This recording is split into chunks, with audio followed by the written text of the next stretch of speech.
नमस्कार दोस्तों, मैं विवेकानंद आपका दोस्त। स्वागत है आपको मेरे चैनल में विवेकानंद बीमा और वित्तीय सलाहकार में। दोस्तों, अपनी पिछली वीडियो से मैंने आपको बताया कि किस प्रकार आपको अपनी सेविंग्स का इन्वेस्टमेंट करना चाहिए और आपको ये भी बताया कि टर्म प्लान क्यों लेना चाहिए, कितने का लेना चाहिए, टर्म प्लान लेने का फार्मूला क्या है, वगैरह वगैरह।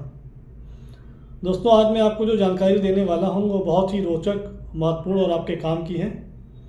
तो इसलिए दोस्तों वीडियो को ध्यान से सुने और लास्ट तक ज़रूर सुने।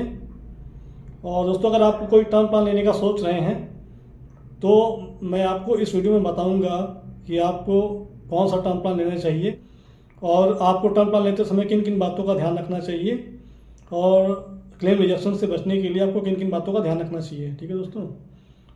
तो दोस्तों मैं आज जिस टर्म प्लान की आपसे बात करूंगा वो term plan with return of price, जिसको आप ट्रैप या ट्रिप भी बोलते हैं। तो इस टर्म प्लान को लेने के लिए जो मिनिमम एज है 18 ईयर्स है और मैक्सिमम एज 65 ईयर्स है, यानी कि कम से कम 18 साल के व्यक्ति को हम ये टर्म प्लान दे सकते हैं और मैक्सिमम एज 65 ईयर्स है। तो 65 ईयर्स के व्यक्ति को अगर हम ये टर्म प्लान देते हैं तो उसके लिए जो टर्म प्लान का ड्यूरेशन होगा वो 15 ईयर्स तक का ही रहेगा। इसका मतलब उसकी जो मैच्योरिटी एज होगी वो 80 ईयर्स होगी, क्योंकि इस टर्म प्लान को लेने के लिए मैक्सिमम कोई भी टर्म प्लान लेने के लिए दोस्तों कोई भी टर्म प्लान लेने के लिए जो मैक्सिमम मैच्योरिटी एज या मैक्सिमम क्लेम एज होती है वो 80 ईयर्स ही होती है। ठीक है दोस्तों। तो दोस्तों अब मैं आपको यहाँ पे टर्म प्लान लेने के लिए कुछ 3 सिनेरियोज बताऊँगा, कुछ तीन आपको केस बताऊँगा। तीन डिफरेंट एजेस में अगर आप टर्म प्लान को लेते हैं तो आपको क्या क्या देना पड़ेगा। तो मैं 1 करोड़ के टर्म प्लान की बात करता हूँ। 1 करोड़ के टर्म प्लान की बात करता हूँ। अगर आप 1 करोड़ का टर्म प्लान लेते हैं और आप इसको 30 साल की एज में लेते हैं तो और 30 साल की एज में लेते हैं और उस टर्म प्लान का जो टर्म है वो 40 ईयर्स तक का है। पेइंग टर्म आपका 40 ईयर्स है दोस्तों। पहले साल आप जो पेमेंट करते हैं वो 54,000 रुपये करते हैं अप्रॉक्स। अगले साल से आपका जो पेमेंट है, प्रीमियम है, वो 53,000 हो जाता है लगभग, ये कुछ GST कम होने की वजह से। ठीक है दोस्तों, टोटल जो 40 ईयर्स में आप पेमेंट करते हैं वो 21.23 लाख होता है। और अगर आप पूरे ड्यूरेशन के दौरान आप कोई क्लेम नहीं करते हैं तो आपका जो रिटर्निंग है, आपको टर्म एंड के बाद में आपको जो रिटर्निंग है 16.75 लाख हो जाता है, यानी कि लगभग 70 लाख रुपए आपको वापस मिलते हैं दोस्तों। ये भी बताना चाहूँगा कि इस प्लान में जो है आपका नॉर्मल जो कवरेज है, नॉर्मल कवरेज 1 करोड़ का होगा और आपका एक्सीडेंटल कवरेज 2 करोड़ का होगा दोस्तों। ये तो केस 1 हो गया कि आप अगर 30 ईयर्स की एज में अगर कोई प्लान लेते हैं तो दोस्तों एक सिनेरियो 2 ये है कि हम अगला केस देखते हैं कि अगर हम 40 ईयर्स की एज में अगर हम कोई टर्म प्लान लेते हैं तो हमको क्या देना पड़ेगा दोस्तों। अगर हम 40 ईयर्स की एज में कोई टर्म प्लान लेते हैं, ये टर्म प्लान लेते हैं और उसका टर्म 40 ईयर्स होता है तो दोस्तों उसमें प्रीमियम क्या होगा, उसमें प्रीमियम फर्स्ट ईयर का प्रीमियम 1.02 लाख होगा दोस्तों और अगले साल का प्रीमियम होगा 1 लाख रुपीज़। तो दोस्तों जो टोटल 40 ईयर्स में टोटल प्रीमियम देना पड़ेगा वो 40.26 लाख देना पड़ेगा। और अगर हम कोई क्लेम पूरी टर्म के दौरान कोई क्लेम नहीं लेते हैं तो उसमें जो टर्म एंड के बाद में जो हमको पैसा वापस मिलता है वो 35.35 लाख रुपीज़ मिलेगा दोस्तों। तो ये तो सिनेरियो 2 हो गया दोस्तों। इस केस में आपको 1 लाख रुपये देने पड़ेंगे 40 साल तक। दोस्तों तीसरा केस है, अगर हम 50 ईयर्स की एज में कोई टर्म प्लान लेते हैं 1 करोड़ रुपए का, तो इसमें कितने टर्म का तक का प्लान मिलेगा, कितने साल की टर्म का प्लान मिलेगा दोस्तों। इसमें आपको केवल 30 ईयर की टर्म का प्लान मिलेगा, क्योंकि जो टर्म प्लान की मैक्सिमम मैच्योरिटी एज है वो 80 ईयर्स है दोस्तों। ठीक है, तो जो 50 ईयर्स की एज में अगर हम टर्म प्लान लेते हैं तो वो हमें केवल 30 ईयर्स की टर्म तक का ही मिलेगा और इसमें जो प्रीमियम होगा फर्स्ट ईयर का 1.76 लाख होगा, दूसरे ईयर का प्रीमियम होगा 1.72 लाख। तो टोटल 30 ईयर्स में जो हम टोटल पेमेंट करेंगे वो 51.68 लाख होगा दोस्तों। और टर्म एंड के बाद में अगर हम इसमें कोई क्लेम नहीं लेते हैं बीच में दोस्तों तो इसमें जो हमको पैसा वापस मिलेगा 47.50 लाख होगा दोस्तों। ठीक है, तो साथियों टर्म प्लान लेने के लिए कुछ मेडिकल कंप्लायंसेस की भी ज़रूरत पड़ती है। तो इसमें जो मेडिकल चेकअप वगैरह हैं जैसे MER, ECG, SBT 13, RUA, haemogram, HbA1c, CTMT वगैरह वगैरह, ये 50 ईयर्स की एज तक के ये मेडिकल कंप्लायंसेस ज़रूरी हैं दोस्तों। साथियों मैंने आपको 3 कैटेगरी बताई है, आप खुद सोचकर बताइए कि आप किस एज में ये टर्म प्लान लेना चाहते हैं।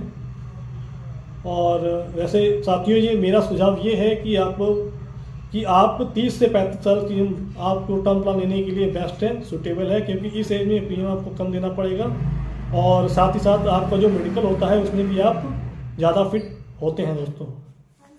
तो दोस्तों ये तो हो गया आपका कि टर्म प्लान क्यों लेना चाहिए, ठीक है दोस्तों।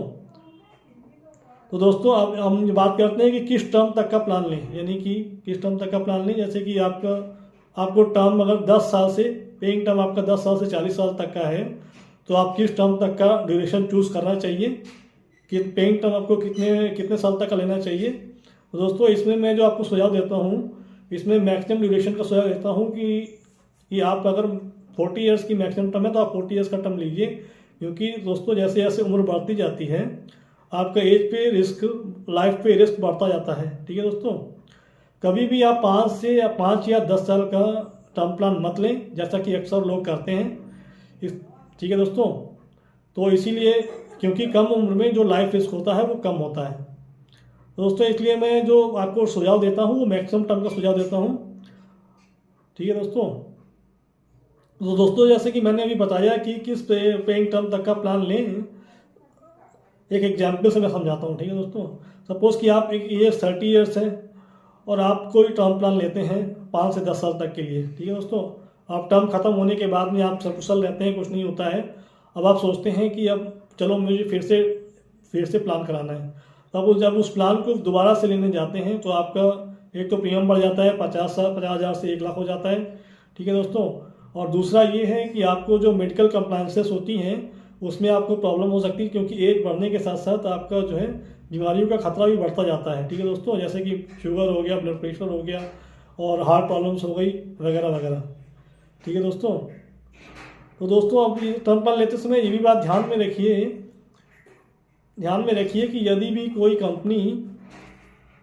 कोई कंपनी आपका टर्म प्लान देते समय आपको कोई मेडिकल नहीं कराती है तो उस कंपनी के उसमें आपके क्लेम में रिजेक्शन के चांसेस बढ़ जाते हैं दोस्तों, ठीक है दोस्तों, जैसा कि अक्सर देखा गया है।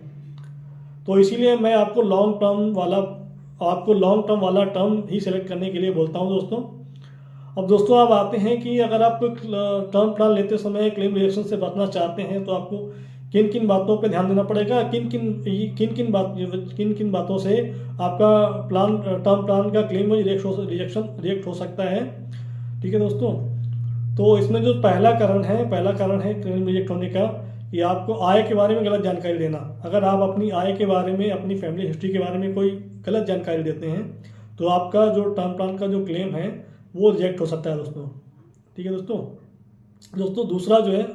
दूसरा कारण है आपका क्लेम रिजेक्ट का कि अपनी मेडिकल हिस्ट्री के बारे में गलत जानकारी देना, मेडिकल हिस्ट्री के बारे में छुपाना। जैसे कि सपोज दैट आपको की कोई दुर्घटना हो गई हो, पीछे आपको कोई बीमारी हो गई हो, आप उसके बारे में आप उसकी जानकारी कंपनी को नहीं देते हैं दोस्तों। तीसरा जो कारण है, आप जो टर्म प्लान लेते समय आपको पिछली सारी पॉलिसीज़ के बारे में जानकारी चाहे अपनी किसी भी कंपनी से ली गई हो वो आपको देनी चाहिए, और अगर आप ऐसा नहीं करते हैं तो भी आपको क्लेम रिजेक्शन के चांसेस बढ़ जाते हैं। तो दोस्तों चौथा जो कारण है पॉलिसी लैप्स हो जाना, समय से प्रीमियम भुगतान न करना या प्रीमियम देर से करना, ये भी एक कारण है आपको टर्म प्लान रिजेक्शन का। दोस्तों पांचवा जो कारण है नॉमिनी का सुनिश्चित ना होना, नॉमिनी का अपडेट ना होना। सपोज दैट आपके XYZ कोई नॉमिनी थे, वो कहीं चले गए या फिर अब नहीं है, आप उनको चेंज करवाना चाह रहे थे लेकिन आप नहीं करवा पाए, तो इस वजह से भी आपका जो क्लेम है वो रिजेक्ट हो सकता है दोस्तों। छठा जो कारण है वो लाइफ स्टाइल के बारे में गलत जानकारी देना। जैसे कि आपका जो खान पान है, आपका रहन सहन है, जैसे कि आप स्मोकर हैं, नॉन स्मोकर हैं, धूम्रपान करते हैं या नहीं करते हैं, अल्कोहलिक हैं या नॉन अल्कोहलिक हैं, इसके बारे में भी अगर आपने गलत जानकारी दी है तो भी आपका क्लेम रिजेक्ट हो सकता है। तो दोस्तों ये तो जानकारियां मैंने दी कि आप जो क्या क्या सावधानियां बरतनी चाहिए आपको क्लेम रिजेक्शन से बचने के लिए। तो साथियों ये थी मेरी आज की जानकारी। कैसी लगी मेरी आज की जानकारी कमेंट बॉक्स में कमेंट करके ज़रूर बताएं। और साथियों कोई भी प्लान किसी प्रकार की जानकारी लेने के लिए मुझसे संपर्क करें और वीडियो कैसा लगा आपको कमेंट करके ज़रूर बताएं। और LIC का कोई प्लान लेने के लिए मुझसे संपर्क कर सकते हैं आप, स्क्रीन पर नंबर आपको दिया गया है। और साथियों, इसी के साथ मैं आपसे विदा लेता हूँ। जल्दी मिलेंगे एक नए प्लान के साथ। धन्यवाद।